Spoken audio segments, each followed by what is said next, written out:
Let's start working with an example. It sounds wordy, it looks tricky, but it's not that bad. Okay, now let's read the question carefully. We have several screens where we are going to use the same question, so let's try to understand what's going on. So we have a block of mass 1.5 kilograms. So they give us the mass of the block. It is dragged over a rough horizontal surface by a force of 20 newtons acting at an angle theta above the horizontal. Okay, so this is the force F, and it is acting at an angle theta above the horizontal. Okay. They tell me that that force is 20 newtons, and it is acting at this angle. Then they tell me the block is displaced a distance d 10 meters. Okay, and here they show me the displacement. Now they tell me if the horizontal component of the force is 10 newtons. Okay, now is the part that we need to worry about. What do they mean by the horizontal component of the force is 10 newtons? And listen here, they say the vertical component of the force is 17.3 newtons. What they are saying here is, since the force is at an angle, it's going to act both along the horizontal and along the vertical. The portion that is along the horizontal is 10 newtons, and the portion that's along the vertical is 17.3 newtons. Okay? So in other words, instead of worrying about this force, we can worry about a 10 Newton force this way and a 17.3 Newton force that way. Now, the combination of these two forces would have the same effect than that force F, the 20 newtons, at the angle theta above the horizontal. Actually, they never told me what the angle is, from what I see here. Okay? But that's what they are saying. Now, they say the friction force is 5 newtons. Okay, here we have the friction. It is drawn. The question is, what is the net force on the block? And then what is the acceleration of the block? And then they ask us about the work done by the horizontal force, the horizontal component of the force F. Okay, now, the first part, they are not really asking for anything dealing with work. This is stuff that we have learned from the past. Okay, when they ask us about the net force, that's the unbalanced force. So now what do we have? We have forces along the vertical and forces along the horizontal.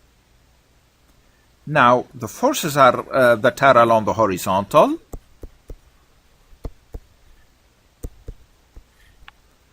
they are the 10 Newton in the forward direction, so it's plus 10 newtons. And then we have the minus 5 newtons, the friction. So this is, let's call it Fx for the 10 newtons.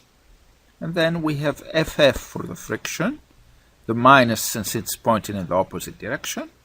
And that's it.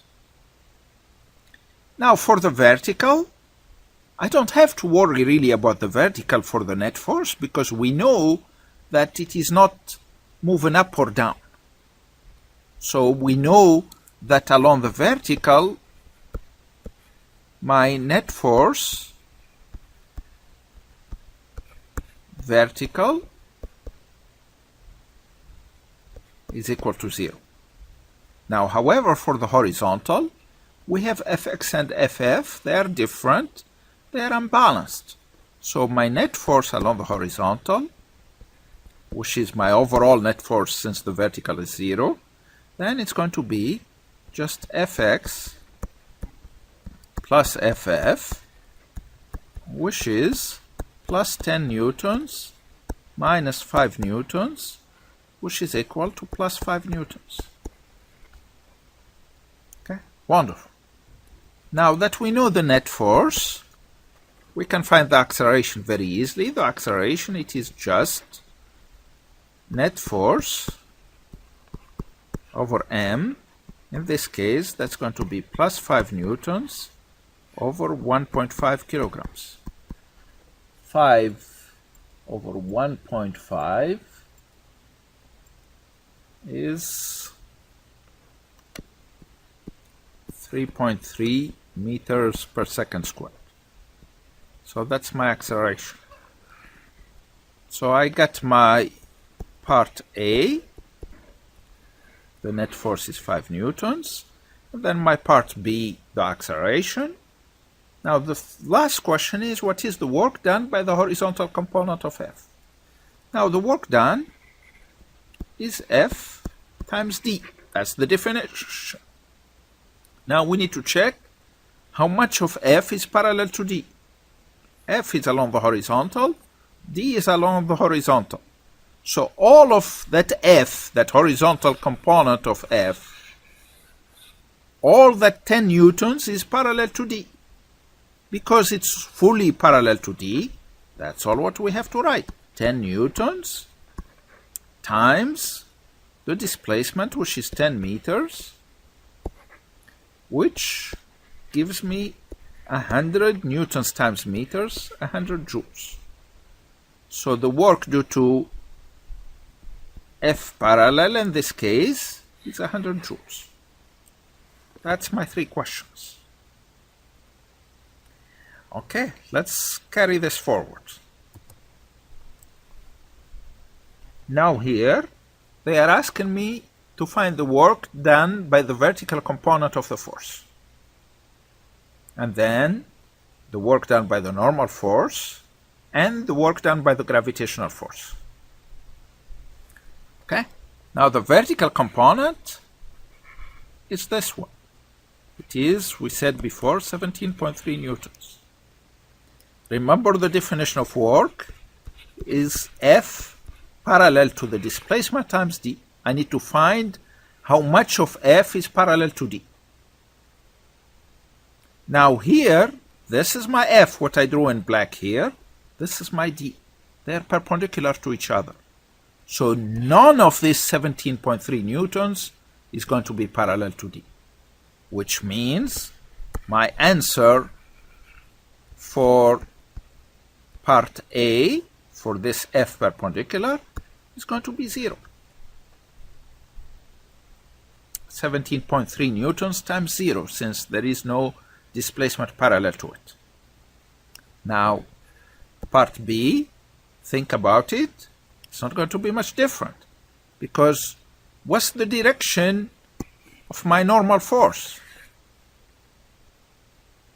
Straight perpendicular to the surface, which is straight perpendicular to D. So that means none of Fn is parallel to D. Then the work due to Fn is just equal to 0. Okay, that sounds fun. So you guessed it, the work due to Fg is also 0, because Fg is along the vertical, which is perpendicular to D. So there is no component of Fg that's parallel to the displacement. So the work due to Fg should be equal to 0. Okay. Now let's take the other part. What is the work done by the friction force? Okay. The work done by the friction force,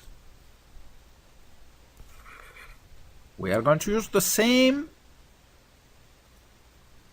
definition. So work, remember we said is F parallel times D. Now look at what we have here. D is along the horizontal, pointing towards the right. The friction force is along the horizontal, but pointing towards the left. They are pointing in opposite directions. That opposite direction brings me a negative sign here. That's